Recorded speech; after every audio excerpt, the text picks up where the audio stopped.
Ang kwentong ito ay hango sa totoong buhay. Mula ito sa isa nating kabayan na itago na lang natin sa pangalang Mirna. Walang eksaktong taon, probinsya ng Aklan.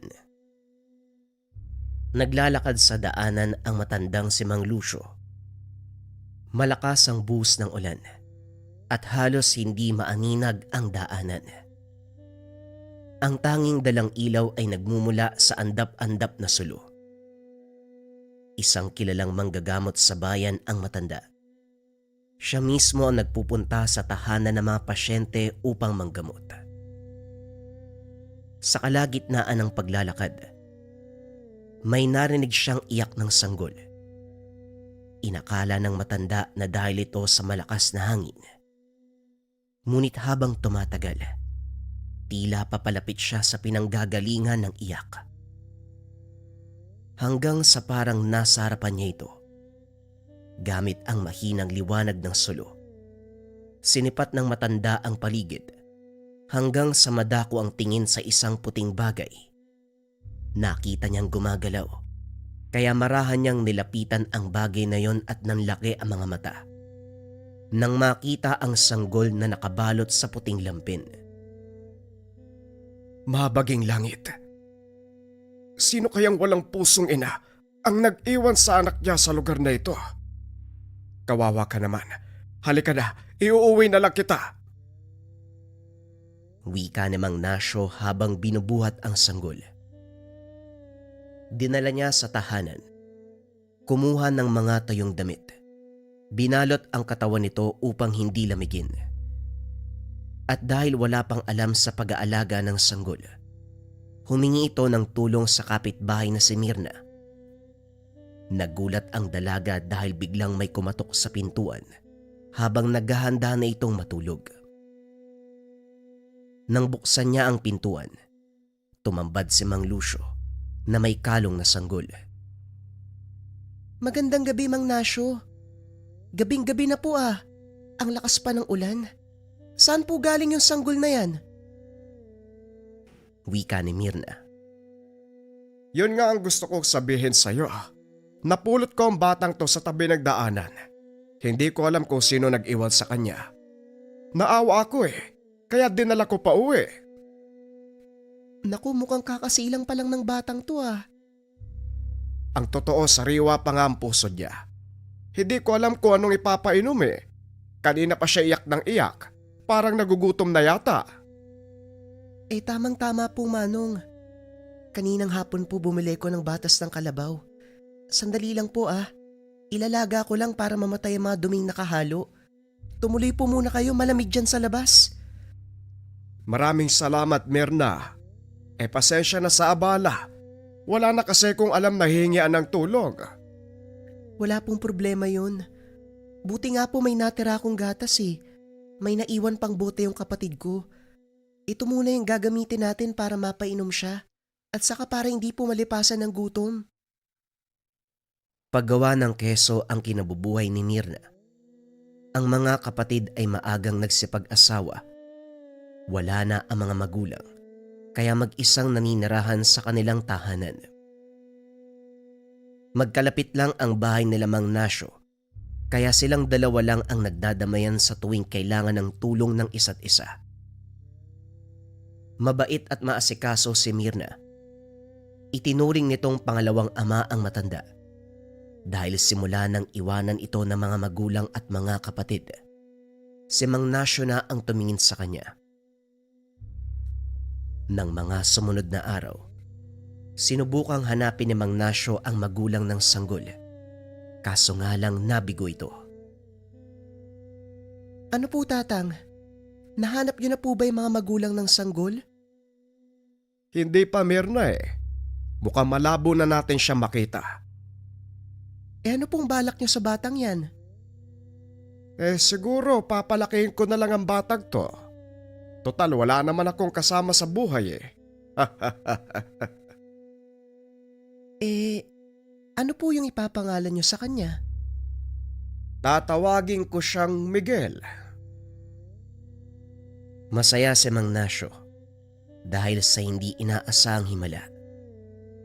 Ngunit lingid sa kalaman nito na hindi lang basta sanggol ang napulot. Natuklasan nito makalipas ang 12 taon. Miguel, halika nga dito anak. Tulungan mo kung ipasok yung mga sinibak na kahoy. Baka butan tayo ng ulan. Opo, Tatay Nasyo. Nandiyan na po. Lumaking matulungin at mabait si Miguel. Naaasahan na ito ni Mang Nasyo sa gawaing bahay, gaya ng pagsasaing at pagluluto ng ulam. Dahil dito, natuklasan ng matanda ang kakaibang kakayahan ng paslit. Minsan habang nagpapakulo ng tubig para sa kakataying manok, aksidente niyang natabig ang kaldero. Tumapon sa paa ang kumukulong tubig.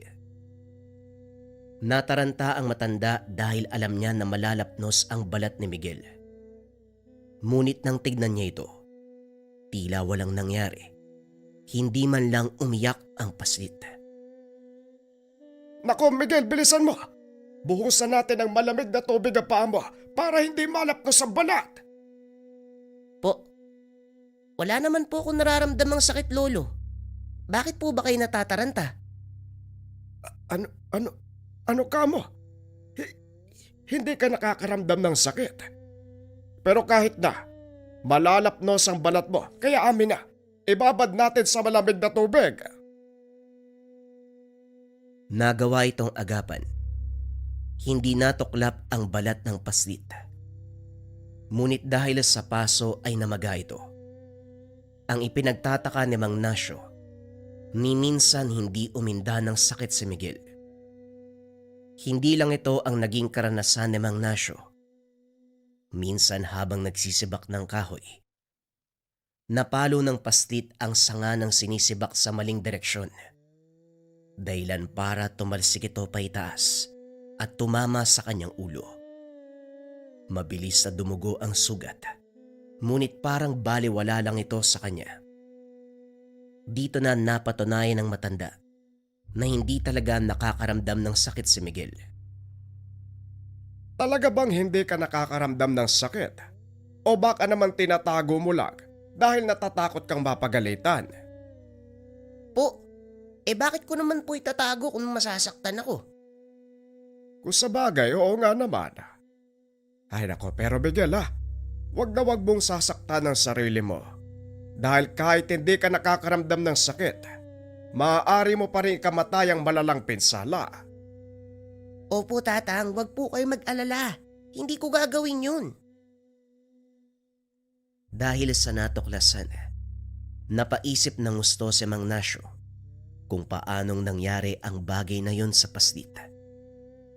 Wala siyang makitang dahilan para magkaroon ng kakaibang kakayahan si Miguel dahil siya mismo ang nagpalaki dito. Inisip ng matanda kung paano niyang poproteksyonan si Miguel laban sa hindi sinasadyang sakuna na maaaring maglagay sa kanya sa peligro. Hanggang pagsapit ng gabi, kakarating lang ng matanda galing sa gamutan. Direkta itong pumasok sa kanyang silid upang maglagay ng alay sa altar. Napansin niya ang isang medalyon. Naalala niya na ang medalyon na ito nagbibigay ng kabal at proteksyon. Dali-dali niya itong kinuha. Pinuntahan sa kwarto ni Miguel.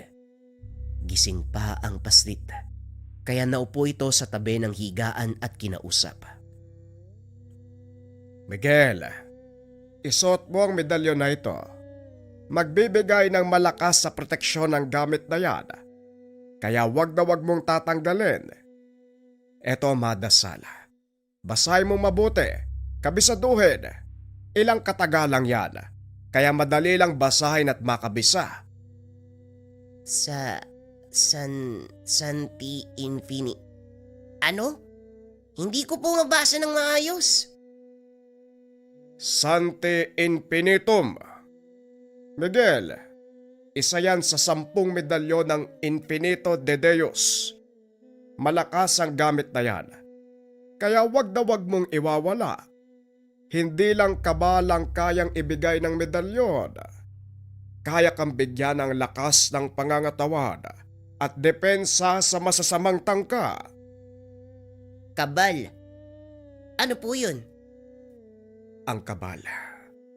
Isang uri ng kakayahan na hindi tabla ng kahit anong uri ng sandata o kahit anong uri ng bagay. Hindi kayang sugatan ng balat mo. Talaga, Tatang? Ayos, salamat po ah. Pag-aaralan ko po ng mabuti. Ingatan ko po to dahil galing po sa inyo eh. Oo, galing sa akin yan. Pero nagbibigay ng kapangyarihan sa medalyon ay ang Diyos na siyang tagapagligtas ng lahat. Kaya sa Kanya ka dapat magpasalamat. Naiintindihan ko po, Tatang. Salamat pa din po sa inyo. O siya, sige na. Matulog ka na. Kinabukasan, maagang pumasok sa paaralan si Miguel. Naiwang mag-isa ang matanda. Wala itong pasyente. Naisipan niyang gumawa ng mga haplas at pangontra. Maya-maya ay dumating si Mirna. May dalang bagong gawang kesong puti. Pumasok na po ba si Miguel? May ipapabaon sana ako sa kanya eh. Ay naku, kakalis lang. Hayaan mo, ipapamerienda ko na lang sa kanya mamaya. Sige po. Pero kumusta naman po siya? Hindi ba matigas ang ulo? Hindi naman.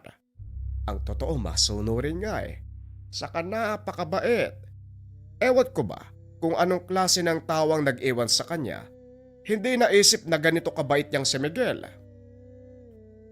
Walang pusong nanay ng batang yun. Kung hindi dahil sa inyo, malamang hindi niya na nasilayan yung ganda ng buhay. Kagustuhan ng Diyos ang nangyari sa kanya.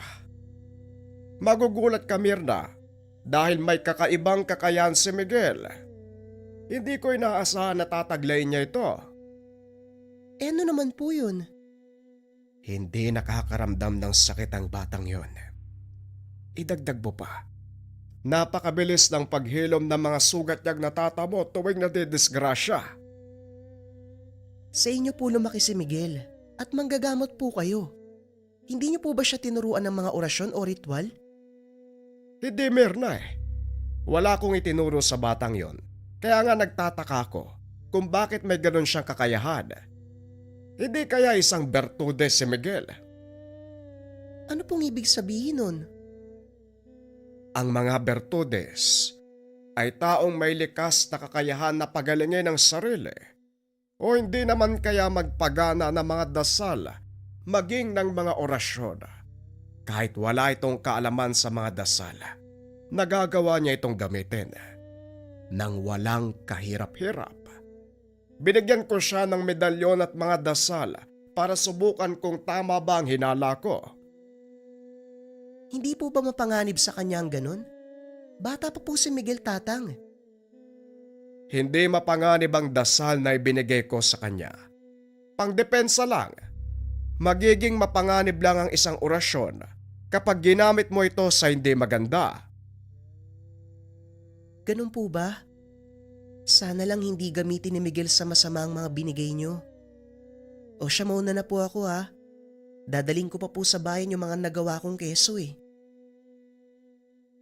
Matapos ang pag-uusap, nagpunta sa bayan si Mirna para ihatid sa mga suki ang mga panindang keso.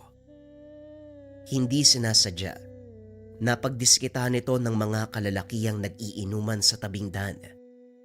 Saktong napadaan si Miguel. Kagad nakita ang nangyayari. Dali-daling tumakbo ang paslit upang saklolohan ang dalaga. Ngunit bago pa man ito sumugod, naalala niya ang sinabi ni Mang Nasyo.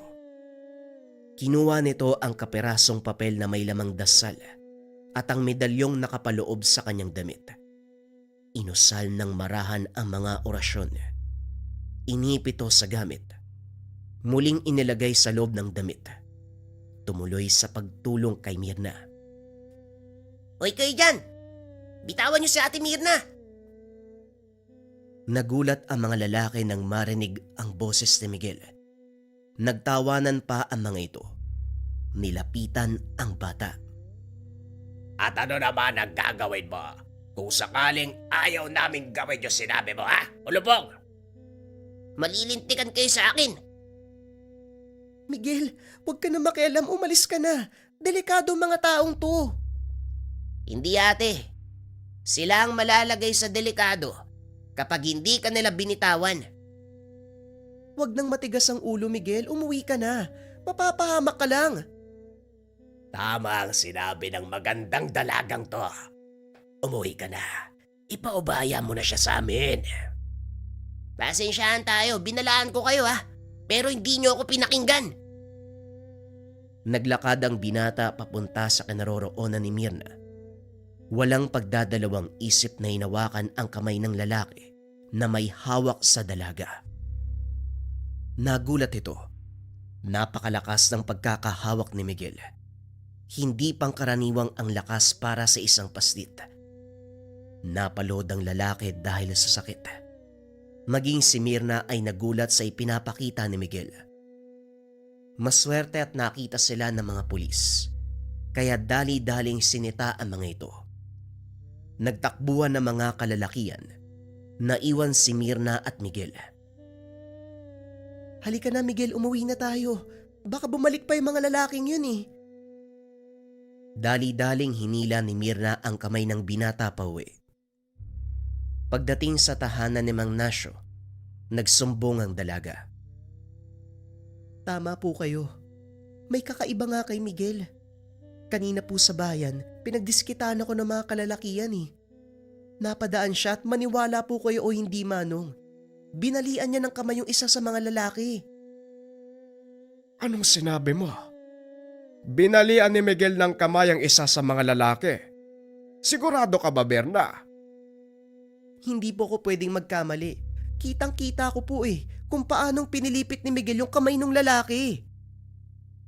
Imposible. Hindi ko naman siya tinuruan ng mga dasal pampalakas eh. Ang tinuro ko sa kanya, dasal pang depensa. Kung ganun po, saan niya po nakuha yung kakayahan na yun? Yan ang aalamin ko sa kanya mamaya. Teka, nasa na pala yun? Pag-uusap ng dalawa. Tumayo si Mang Nasyo at tinignan sa bintana si Miguel. Nakita itong nakaupo sa putol na puno habang pinapakain ang mga manok. Bumaba ang matanda upang kausapin ito. Miguel, pwede ba kitang kausapin? May itatanong lang sana ako. Bakit po tatang? Ano po yun? Totoo ba yung sinabi ng ate Mirna mo? Yung alin po?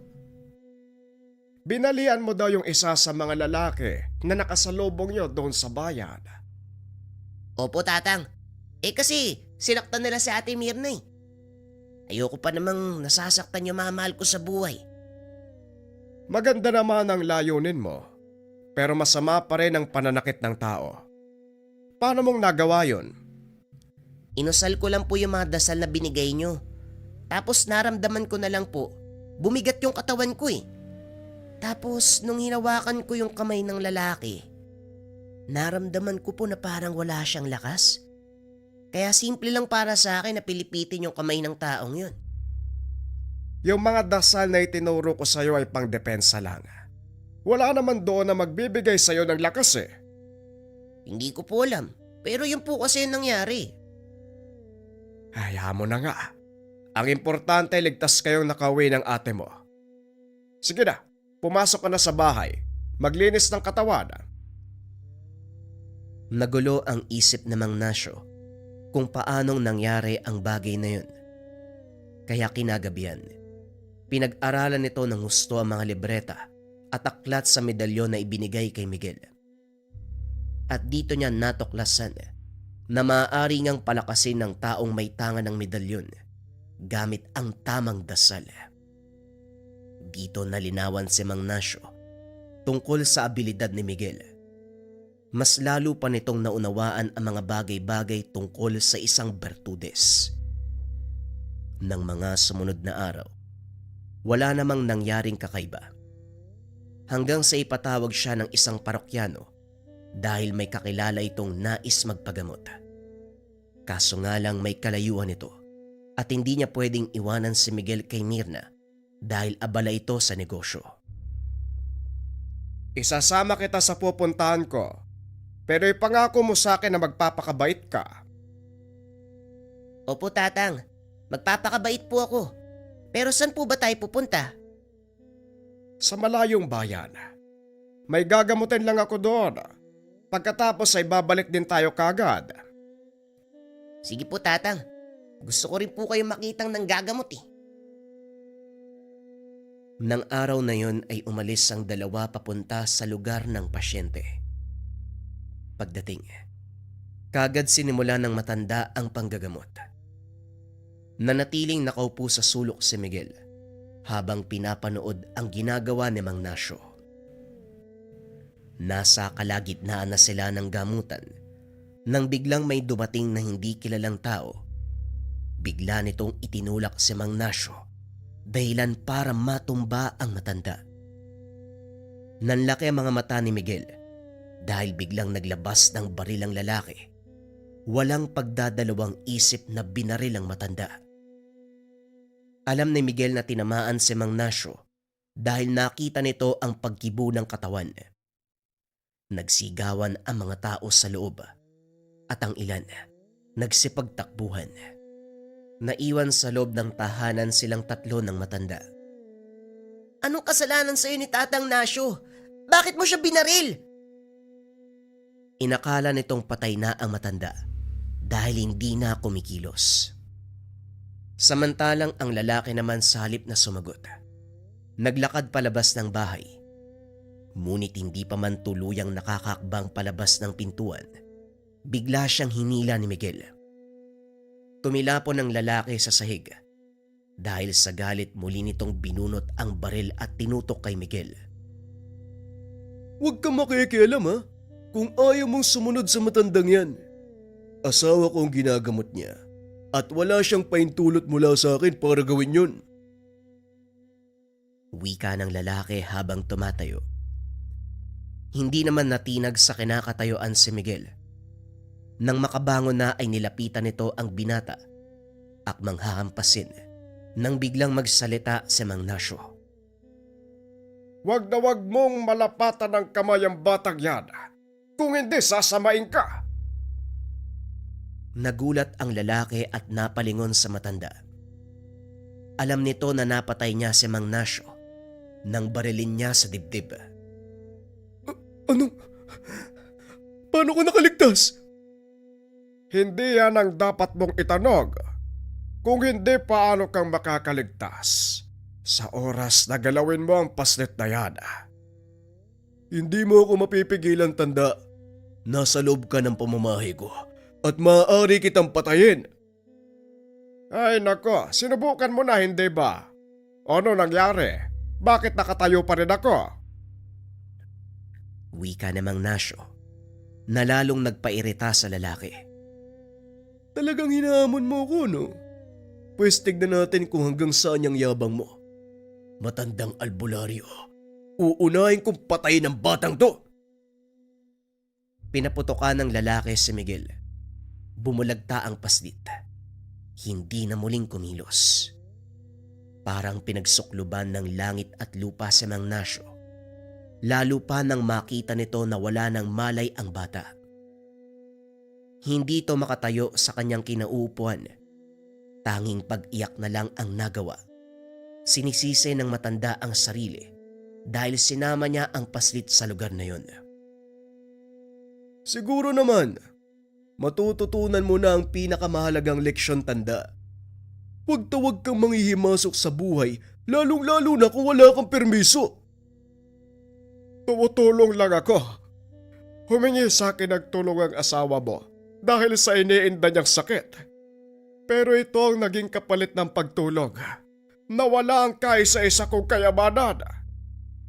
Kung gusto mo, pwede ka namang sumunod sa kanya eh. Total matanda ka na. Para makapagpahinga ka na sa miserable mong buhay.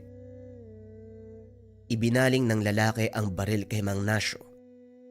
Ipinikit na lang ng matanda ang mga mata Dinama ang napakalamig na bakal sa kanyang noo. Ipapaputok na sana ng lalaki ang baril. Nagsalita si Miguel. Umalis ka sa harapan ng tatang ko. Walang niya ka. Tinutulungan na nga namin yung asawa mo, ganyan ka pa. Hindi ko alam kung paano ka nakaligtas sa bala ko. Pero sa ikalawang pagkakataon, sisiguraduhin ko na pareho kayo mapaparusahan sa panghihimasok sa aming tahanan. Hindi nagawang iputok ng lalaki ang baril kay Tatang Nasyo. Bigla itong dinamba ni Miguel. Pilit inaalis ng lalaki ang bata mula sa pagkakakapit.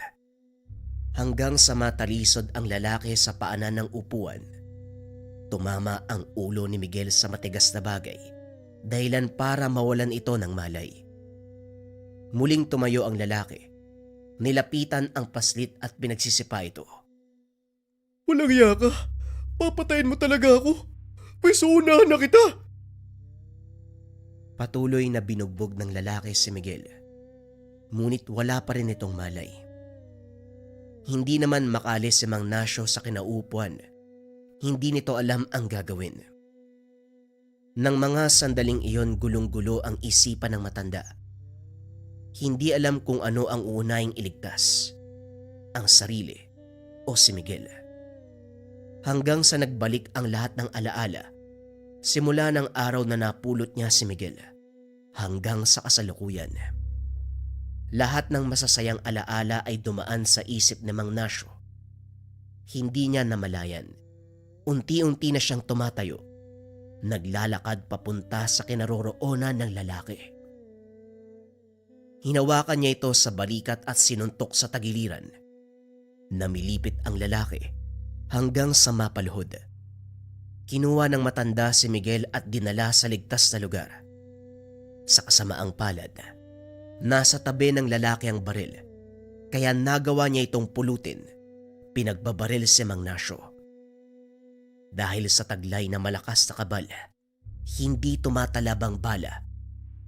Kaso nga lang dahil mahina na ang pangangatawan, hindi na nito kayang panatiliin ang sariling proteksyon.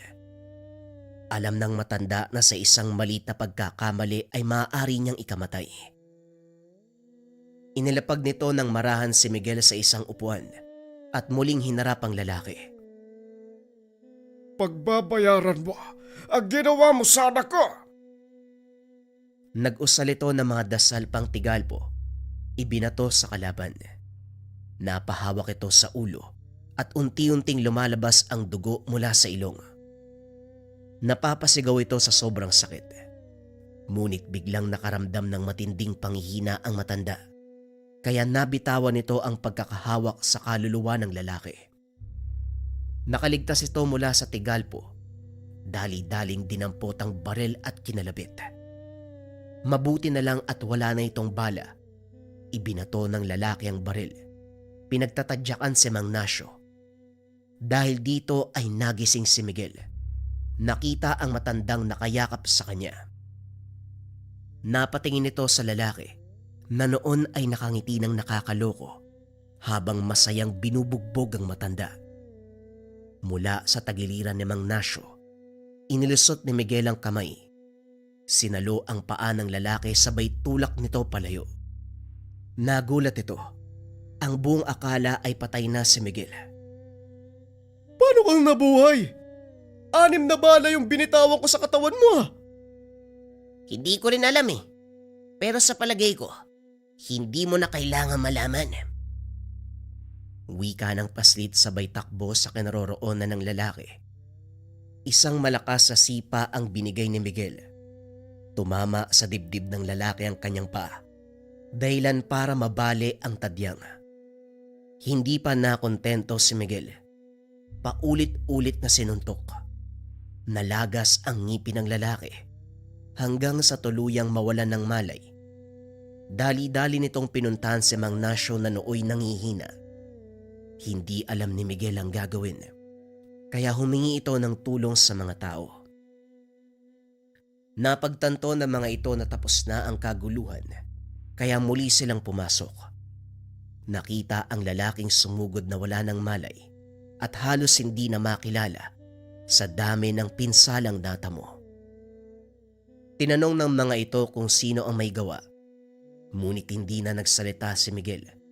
Pinagtuunan ng pansin si Mang Nasyo na noon ay hirap na hirap ng huminga. Inalalayan nila ang matanda para dalhin sa pagamutan.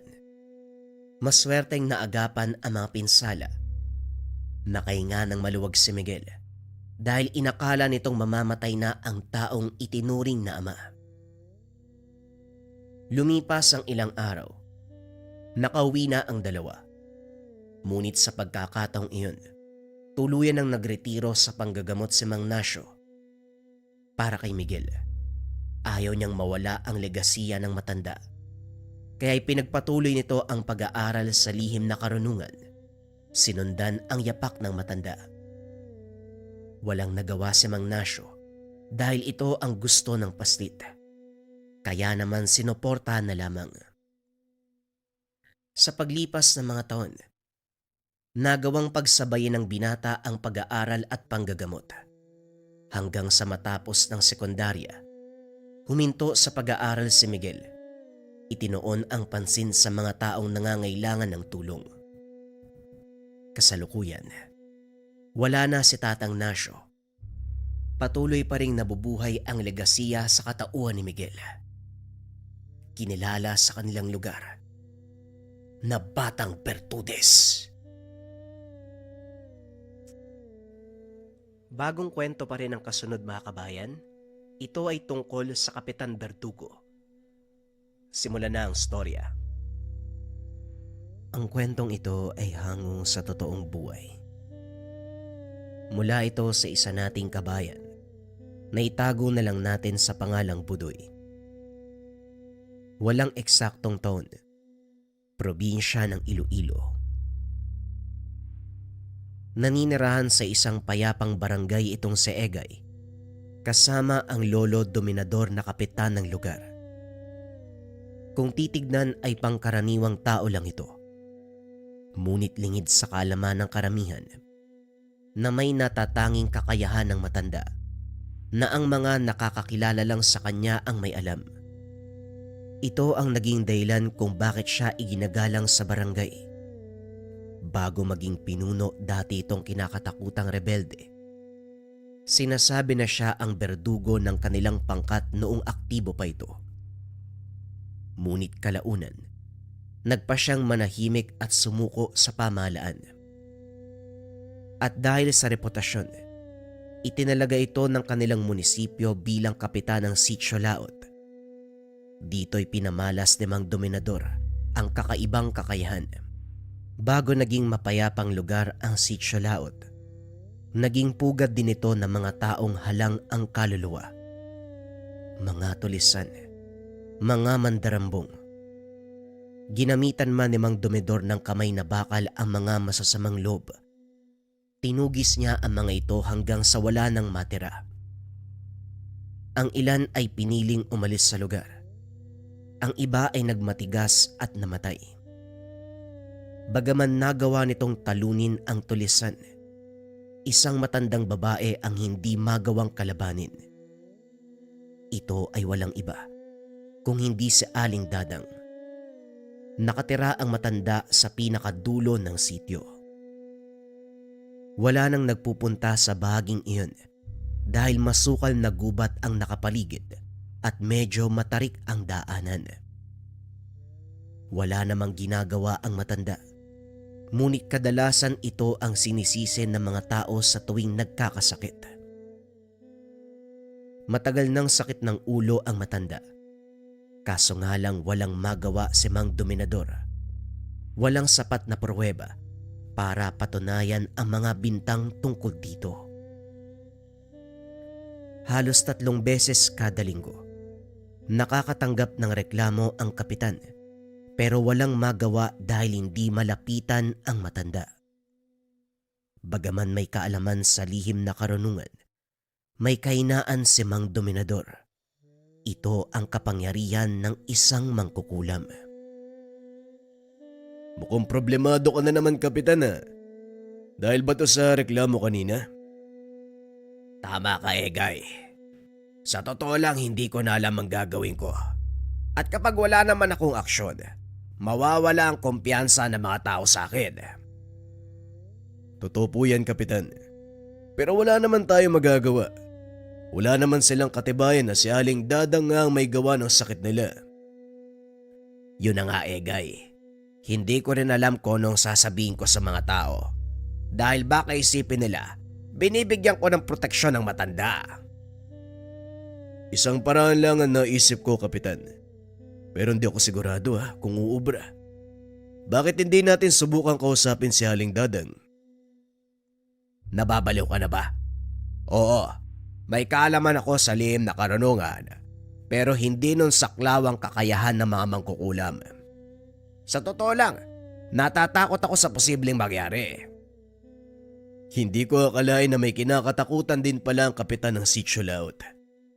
Pero wala naman tayong gagawin, di ba? Makikipag-usap lang tayo sa kanya. Paano kung hindi umayon sa atin ang panahon? Anong gagawin mo? Hindi naman siguro mangyayari yun, Kapitan. Diplomatikong tao siguro si Aling Dadang. Sana nga lang. Ito na lang ang natatangi natin paraan, Egay.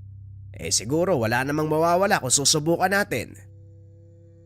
Yan nga din ang sinasabi ko sa iyo, Kapitan. Huwag kang mag-alala. Sasamahan kita.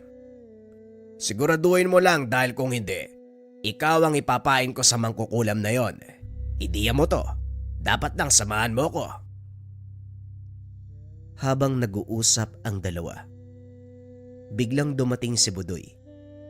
Narinig nito ang huling bahagi ng usapan ng dalawa. Narinig ko may pupuntahan daw po kayo, Lolo. Pwede ba akong sumama? Wala kasi akong magawa sa bahay.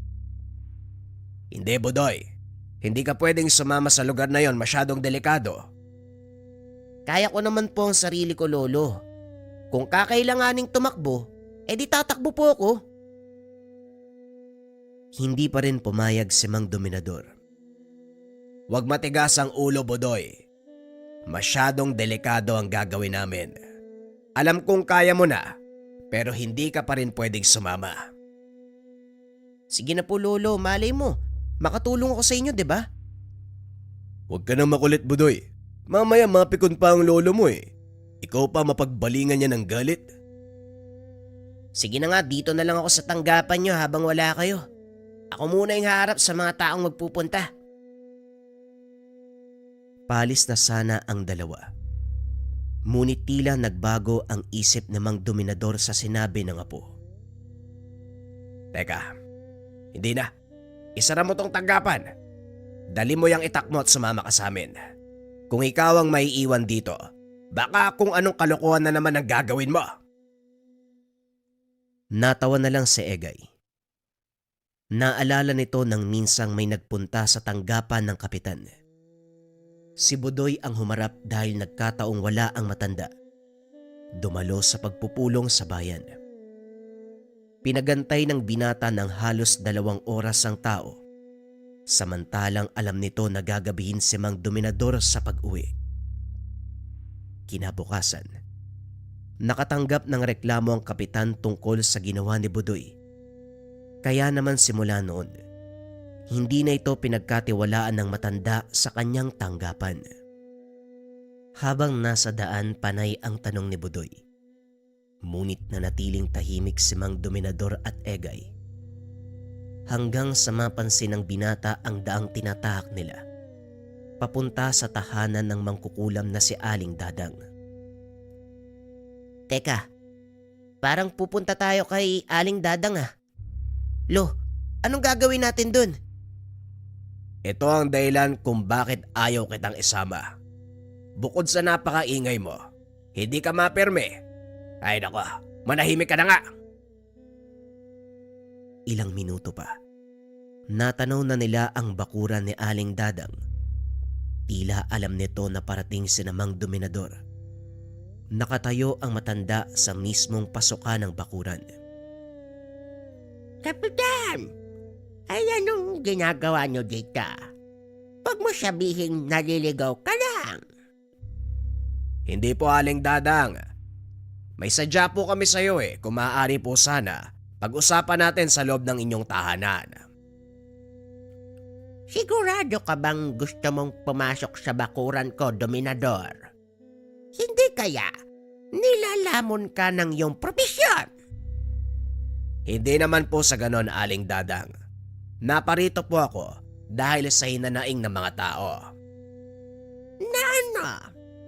Ako ang dahilan ng pagkakasakit nila.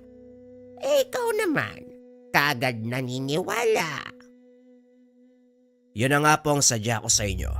Dahil hindi ako naniniwala sa mga sinasabi ng tao hanggat wala akong kumpirmasyon na galing sa inyo. Kumpirmasyon na galing sa akin. Paano kung sasabihin yan? At saka, kung sabihin ko man, na ako nga ang may gawa ng lahat ng pagkakasakit ng mga tao. May magagawa ka ba? Natigilan si Mang Dominador dahil sa sinabi ni Aling Dadang. Hindi nito alam kung ano ang isasagot. Laking gulat ng dalawang nakakatanda nang biglang magsalita si Budoy. Alam ko po, hindi ako dapat makisali sa usapan nyo. Pero gusto ko lang sanang iparating na maraming tao nagdurusa dahil sa mga sakit. Kung kayo man po ang may gawa nito, nakikiusap po kami na alisin nyo na. Nanlaki ang mga mata ni Aling Dadang. Hindi nito akalain na magkakaroon ng lakas ng lobang binata na magsalita ng ganon sa kanya. Kilala mo ko, hindi ba? Alam mo ba kung anong kaya kong gawin? Opo, ginagalang ko po kayo dahil doon kaya nakikiusap po ako. Tanggalin nyo na po yung mga sumpa sa tao. Nakakagulat. Isang dating pusyakal na kagaya mo, Dominador. Magkakaroon ng apo na marunong makiusap. Ipagpaumanhin nyo, hindi ko magagawang tanggalin ang sakit ng mga tao. Pero bakit naman po, Aling Dadang? Kayo po ang naglagay nun. Siguro naman may magagawa kayo. Yun ang paniniwala ng karamihan. Pero nagsiyasat ka ba ng mabuti, Kapitan? Wala po kaming ibang maisip na maaaring gumawa ng ganon kung hindi kayo. Hindi porket mangkukulam ako, magagawa ko ng magbigay ng sakit sa mga tao. Pero sige, dahil nakiusap ang apo mo ng maayos, bukas ng umaga dadalaw ako sa tanggapan. Papuntahin mo ang lahat ng may sakit. Titignan ko kung anong magagawa ko. Matapos ang pag-uusap, muling bumaba ng kabesera si Mang Dominador. Laking pasasalamat ng matanda dahil walang nangyaring hindi kanais-nais sa pagbisita nila sa bahay ng mangkukulam. Abot langit ang kaba ni Mang Dominador ng mga sandaling iyon. Alam niya sa sarili, hindi sapat ang kakayahan para ipagtanggol si Budoy. Alam mo bang napakadelikado ng ginawa mo kanina? Hindi ka nag-iisip. Mapanganib ang matandang yon. Basta-basta ka nalang nagsasalita. Alam ko naman po yun, Lolo. Kaso lang kung hindi natin siya papakiusapan, wala tayong mapapala. Siguro maswerte lang po talaga ako. Nagawa nating mapapayag si Aling Dadang. Hindi naman siya ganun nakakatakot, Lolo eh. Para siyang pangkaraniwang matandang babae. Hindi mo pa alam kung ano ang magagawa ng matandang yon. 10 taon ang nakakaraan. Isang malaking kaguluhan ang lumantad dahil sa pananakop ng mga rebelde. Rebelde, hindi po ba? Dati kayo rebelde? Oo, apo. Ako mismo ang nakasaksi kung paanong tinalo ni Aling Dadang ang mga kasama ko. Kaya gano'n na lang ang takot ko sa matandang yun. Lo, matagal na panahon na po yun. At sigurado kung may dahilan si Aling Dadang kung bakit niya ginawa yun. Tama ka. Perwisyo ang idinulot namin noon hindi lang sa baryong ito, kundi maging sa mga karatig lugar. Ang pagkatalong iyon ang siyang nagbigay sa akin ng sapat na dahilan para masabing hindi tama ang ginagawa ko. Kaya nagpa siya ako magbalik loob. Kung ganun, Lolo, alam mo pala na hindi masama si Aling Dadang eh. Bakit hindi mo sabihin sa mga tao? Hindi ganun kadali. Mahirap paniwalain ng mga tao, lalo pat alam nilang mangkukulam si Aling Dadang. Para sa kanila, walang mabuting gagawin ng mga kagaya niya. Hindi po ba sinabi niyo na siyang tumalo sa mga rebelde? Hindi ba alam ng mga tao yon? Hindi, Budoy. Walang nakakaalam ng totoong nangyari. Itinago ni Aling Dadang ang lahat. Hindi ko alam kung anong dahilan pero sa palagay ko mas makakabuti yon. Lubusang nalinawan si Budoy kung bakit gano'n na lang ang takot ng kapitan sa mangkukulam. Bagaman nagtataglay ito ng hindi masukat na lakas, hindi na pag-aralan ng matanda kung paanong makipaglaban sa kagaya ni Aling Dadang. Kinabukasan maaga pa lang ay napakarami ng may sakit na pumunta sa tanggapan ng kapitan. Wala pa si Aling Dadang ng mga oras na yun. Ito na ba ang lahat ng may sakit sa lugar natin, Egay? Opo, Kapitan. Inikot ko ang barangay kagabi. Ang ilan sa mga tandod natin ay nagpunta sa mga karatig baryo para ipagbigay alam sa mga tao doon ng gamutan. Mabuti naman, pero teka. Sinabi mo sa kanila ang tungkol kay Aling Dadang? Siyempre hindi po. Sa palagay nyo magsisipagpunta ng mga yan kung sakaling sinabi ko. Pero wawakasan ko ngayong araw ang takot ng mga tao sa kanya. Sandali lang, wala pa rin ba si Aling Dadang? Yan nga ang hindi ko alam, Kapitan eh. Pero teka, sino ang kausap ng apo niyo doon? Napalingon si Mang Dominador sa direksyong itinuro niya. Nakita nitong may kausap si Budoy. Isang babae na halos kasing edad ni Aling Dadang, pero iba ang kasuotan nito. Taliwas sa nakita nilang anyo ng mangkukulam. Nakabihis ng maayos ang matanda.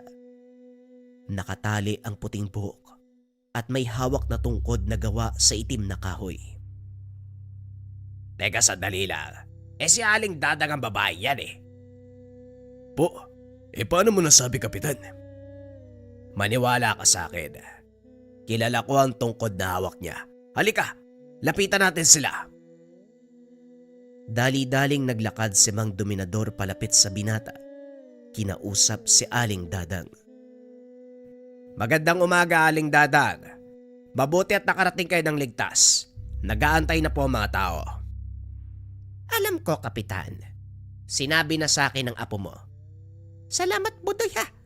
Halika, simulan na natin ang gamutan. Kapitan, papilahin mo isa-isa mga tao. Unahin ang pinakamalala. Naupo ito sa pinakagitna ng bakuran at doon isinagawa ang panggagamot. Napag-alaman ni Aling Dadang na hindi kulam ang dahilan ng pagkakasakit ng mga tao kung hindi mas malakas na kapangyarihan. Ano po ang ibig niyong sabihin, Aling Dadang? Anong mas malakas na kapangyarihan? Batay sa obserbasyon ko, may mga insektong lumalabas sa katawan ng mga pasyente. Nakampante ang gumawa nito sa kanila dahil hindi niya inagapan ng panggagamot ko. Pero hindi malayong malalaman niya ito at babalik pa siya para hanapin kung sino ang kumontra sa ginawa niya. Kung ganun po, hindi paligtas sa mga tao sa baryo. Hindi sila maaapektuhan ng gagawin ng mambabarang dahil ako ang pinupuntirya niya. At dito ko kinakailangan ng tulong mo, Kapitan. Tulong ko? Naku, Aling Dadang, alam kong wala kang kaalaman sa mga dasal pang kumbate na maaaring ipanlaban sa atake ng mga barang. Kaya pumunta ka sa tahanan. Tuturuan kita ng ilan sa mga nalalaman ko. Matapos ang gamutan ng araw na yun, sinabi nito ang totoo sa mga tao. Ang ilan ay hindi makapaniwala na ang pinagbibintangan nilang mangkukulam ay siya palang tumulong sa kanila. Maging si Mang Dominador, hindi inasahang ganong kalakas ang kapangyarihan ni Aling Dadang. Mahigit 100 tao ang ginamot niya sa loob ng isang araw. Kinabukasan, gaya ng sinabi ni Aling Dadang, nagpunta si Mang Dominador sa tahanan nito upang matuto na madasal. Pangungunahan na kita, Kapitan. Hindi madali ang pagdadaanan mo. Maaring magkaroon ng komplikasyon sa iyong espiritual na lakas, lalo pat hindi ka na ganong kabata. Naku medyo delikado pala ang gagawin mo. Parang kinakabahan na ako niya na. Nandito ka na. Ngayon ka pa atras. Ay naku, ano ba tong pinasa ko? Siya, sige. Paano ako magsisimula? Tanong ng kapitan. Inilapag ni Aling Dadang ang ilang aklat sa harapan nito at hinayaang basahin ng bawat pahina. Kailangan mong maunawaan ang lahat ng nakasaad sa aklat na yan. Nang sa ganon, hindi ka mahirapan sa susunod dating leksyon.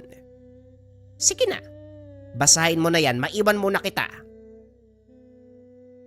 Ginugol ni Mang Dominador ang buong araw sa pagbabasa lang ng mga aklat.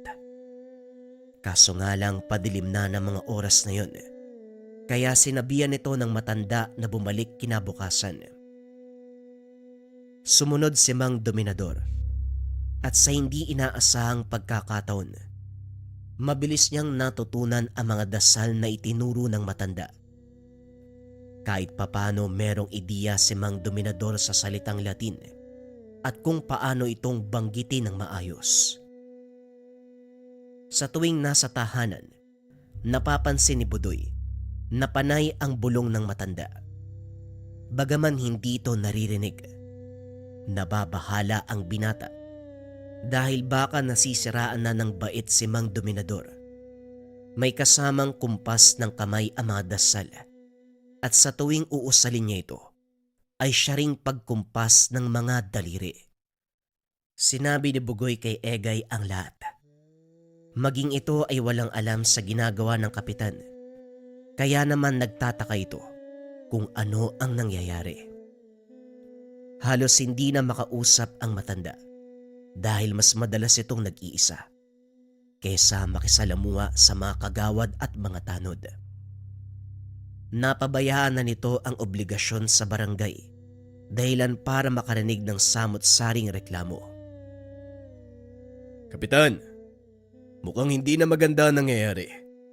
Ang dami nating natatanggap na reklamo.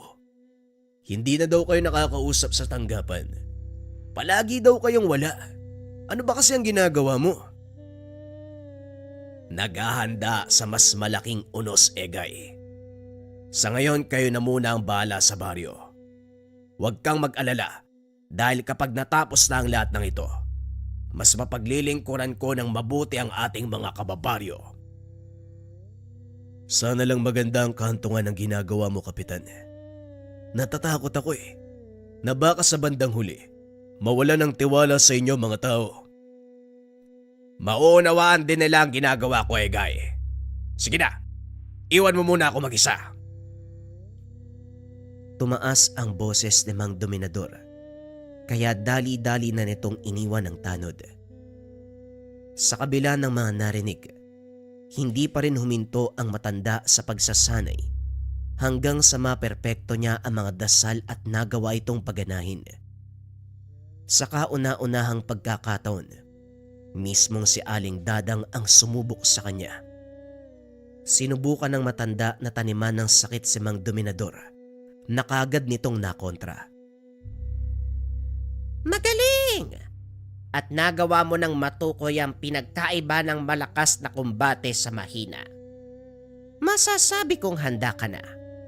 Ang totoo, hindi ko inaasahan na makakarating ka sa antas na ito. Pero heto ka ngayon, halos magkapantay na ang ating kaalaman. Pero pakiusap ko lang sa'yo, Dominador. Wag na wag mo itong gagamitin para manakit ng tao. Wag mo nang ulitin ang pagkakamali mo. Maraming salamat po, Aling Dadang. Huwag po kayo mag-alala. Wala sa bokabularyo ko ang paggamit ng mga itinuro nyo upang manakit ng kapwa. Mabuti naman kung ganon. Alam kong may isa kang salita, kaya malaki ang tiwala ko sa'yo. Ngayon tapos na ang pagsasanay mo sa akin. Balikan mo ang iyong tungkulin. Alam kong napabayaan mo na ang baryo. Tama po kayo, Aling Dadang. Babawi ako sa mga tao. Sige po, magkita na lang tayo sa susunod na araw. Matapos ang pakikipag-usap, masayang umuwi si Mang Dominador. Pakiramdam nito, tila na nung balik ang kanyang kabataan, lalo pa nang matutunan na nito ang mga aral na ibinigay ni Aling Dadang. Gaya ng sinabi ni Mang Dominador, binawi nito ang pagkukulang sa mga taga-baryo. Nagpasalamat naman ang mga ito. Nagbalik na sa wisyo ang kanilang kapitan, pero kasabay ng malakas sa kapangyarihang nakamtan ni Mang Dominador ang pagdating ng hindi inaasahang pagsubok. Isang umaga habang naglalakad papunta sa tanggapan, nakasalubong nito ang isa sa mga kasamahang tanod. Pawis na tila may kung sinong humahabol. O Emong, bakit ka umahangos? Anong nangyari? Kapitan, si Egay po mukhang naingkanto. Namamaga po yung mukha eh. Nasaan siya ngayon? Nasa bahay po nila, namimilipit sa sakit. Mukhang kailangan nga ng tulong, Kapitan. Halika, samahan mo ako sa bahay nila. Ano ba naman kasing ginawa ng taong yon? Magkasama kami kagabi. Nag-inuman tapos kanina umaga. Ganun ang nangyari sa kanya. Mukhang duda ako sa mga nangyayari. Halika, bilisan mo, Emong. Pagdating sa tahanan ni Egay, dinig ang sigaw mula sa bakuran. Dali-daling pumasok ang matanda at nakita ang dugoang tanod. Buko, hindi ko na kayang sakit. Nakaramdam ng awa si Dominador sa kalagayan ng tanod. Hinawakan niya ang pulso ni Egay. Naramdaman ang kakaibang presensya. Ito ang unang beses na nakaengkwentro ni Dominador ang ganong puwersa. Isang itim na enerhiya ang bumabalot sa katawan ni Egay at hindi alam ni Dominador kung paano itong tatanggalin. Kakailanganin ko ang tulong ng isang tao. Emong, puntahan mo si Budoy. Sabihin mo sunduin si Aling Dadang. Si Aling Dadang, tama po ba narinig ko, Kapitan? Oo, si Aling Dadang. Bilisan mo na, wala na tayong oras. Natatakot ang mga tanod sa tuwing magtataas ng boses ang matanda. Alam nila na galit na ito.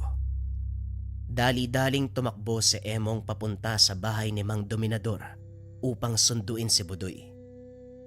Hindi na nagtanong pa ang binata. Kaagad pinuntahan si Aling Dadang. Aling Dadang, pinapasundo po kayo ni Lolo. Mukhang may malaking problema eh. Kailangan po yung tulong nyo. Alam kong darating ang araw na ito. Medyo nahuli lang siya sa pagsabi. Halika na. Nakahanda na ako. Po, alam niyo po mangyayari to? Bakit hindi niyo na lang po pinuntahan si Lolo? Hanggat hindi siya humihingi ng tulong, hindi ako pupunta. Malay ko ba? Baka kaya niya mag-isa. Pero mukhang hindi po eh. Halina po kayo. Kailangan ni Lolo ang tulong niyo. Dali-daling naglakad ang matanda. Alam nito na seryoso ang sitwasyon. Sinabihan ni Aling Dadang ang kapitan na tawagin siya sa oras na maramdaman ang partikular na enerhiya. Pagdating sa tahanan ni Egay, kaagad nitong kinausap ang kapitan. Mukhang napaaga ang pagdating ng kalapan. Tama ho kayo. Ang enerhiyang nararamdaman ko sa katawan ni Egay ay gaya ng pinaramdam mo sa akin noon. Nangangahulugan lang na nandito siya. Sabi ko sa'yo noon, Hindi na natin maiiwasan ka. Hahanapin na mambabarang ang taong bumagsak sa kanyang sumpa. Alam ko na hindi ito magiging madali, pero sigurado kung handa ka na. Handa na ho ako. Ano pong ibig niyong sabihin? Sa pinagsama mong kakayahan sa pisikal at espiritual na kumbate, magagawa mong talunin ang mambabarang. Hindi po ako sigurado. Pero kung wala nang ibang paraan para mailigtas si Egay, gagawin ko. Huwag mong alalahanin si Egay. Ako nang bahala sa kanya. Ang kailangan mong pagandaan, sa oras na mahuli natin ang mambabarang, yun na ang simula ng laban niya. Ngayon magkarga ka na. Pagsisimula na akong hulihin ang mambabarang. Hinarap ni Aling Dadang si Egay. Nagsimulang mag-usal na madasal panghuli. At tila nag-aantay naman ng kalaban, kaya mabilis niyang nakuha. Mukhang matagal mo na akong inaantay. Hannibal! Hindi ko inakalang ikaw pala ang bumasag sa sumpang binigay ko sa mga taga-baryo. Dapat lang nilang matikman ang ganong parusa. Sisihin nila ang namumuno. Kung hindi dahil sa kanya, malamang malaya pa akong nakakapaglakad. Kasalanan mo kung bakit ka naputulan ng paa, Hannibal. Isang tao lang ang may kasalanan sa'yo kaya Hindi na naituloy ni Aling Dadang ang sasabihin. Inawat ito ni Mang Dominador. Ako ang hinahanap ng taong to. Kaya ako ang harap sa kanya. Umatras ka, Aling Dadang. sigurado ka ba, Dominador? Ikaw na rin ang nagsabi sa akin na kaya ko siyang talunin, kaya ipaubaya mo sa akin ang laban. Kung ganon, sayong-sayo na. Tumayo ang kapitan sa tabi ni Egay. Hinawakan ang kalingkingan. Gaya ng itinuro ni Aling Dadang, nagbitaw ang matanda na mga dasal na pangparusa. Sa palagay mo, mapapatay ako ng mga simpleng dasal. Nagkakamali ka. Ito ba ang pinagmamalaki mo? Hindi ba't ikaw ang kapitan ng baryo? Ang kinakatakutang pusakal at berdugo. Bakit ibang presensya ang nararamdaman ko? Nasaan ang malademonyo mong pagkatao? Matagal ko nang iwinaksi ang katauang yon. Kasabay ng pagbitaw ko bilang rebelde. Kinalimutan ko na ang nakaraan. Ibang tao ang kaharap mo ngayon. Hindi na mabubura sa isip ng mga taong nakakakilala sa iyo ang nakaraan. Kaya kahit anong gawin mo, babalik at babalik ka sa dati mong katauhan. Kung sakaling papatay man uli ako, sisiguraduhin kong sa makatarungan na paraan. Makatarungan na paraan? Nagpapatawa ka ba? Nasaan ang katarungan sa pagpatay? Nagiging makatarungan ang pagpaslang kung ipapataw mo ito bilang parusa sa mga taong kagaya mo. Lingid sa kaalaman ni Hannibal na hindi lang basta pang parusang dasal ang binitawan ng kapitan.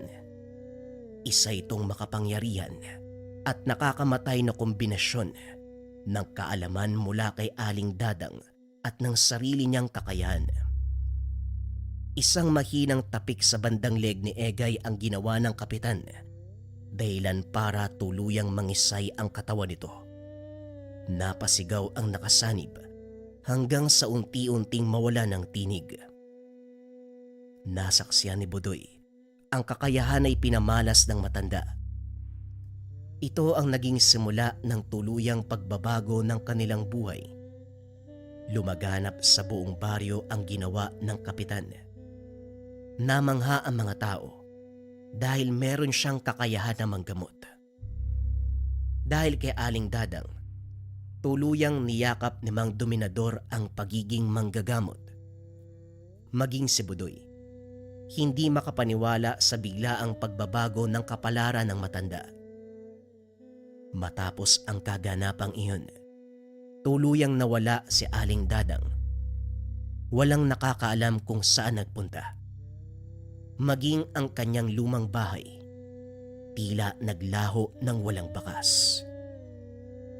Bagaman biglaan ang lahat ng kaganapan, naging masaya ang kapitan sa kinalabasan ng kapalaran.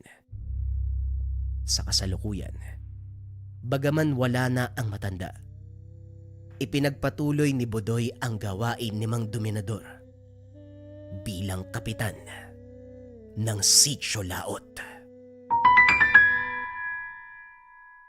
Naranasan mo na bang makulam? Naniniwala ka ba sa kulam, barang, tigalpo, palipadhangin, usog, o namang masamang uri ng sumpa?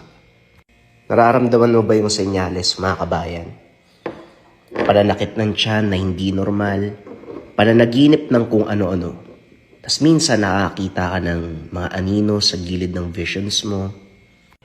O hindi naman kaya, kabayan, nagkaroon ka ng kagalit na alam mo na meron talagang gagawing masama sa'yo.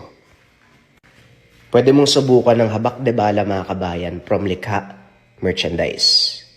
Kontrakulam, barang, tigalpo, palipadhangin at usog o anumang masamang uri ng sumpa. Gawa to sa totoong bala ng baril na nilagyan ng 6 na sangkap ng 6 na antingero. Sila nagkonsagra, sila nagbasbas sa gamit. Buhay na to, mga kabayan, susuotin na lang. Gawa to sa totoong bala ng baril, mga kabayan, kaya huwag yung dadalhin sa airport. Pero pwede to sa barko, pwede to sa mall. Kung nangangailangan ka ng pinakamalakas na gamit na depensa espiritual na mula sa likha merchandise, pwede mong subukan itong habak de bala. Kung interesado ka, isearch lang ang shop ng likha merchandise.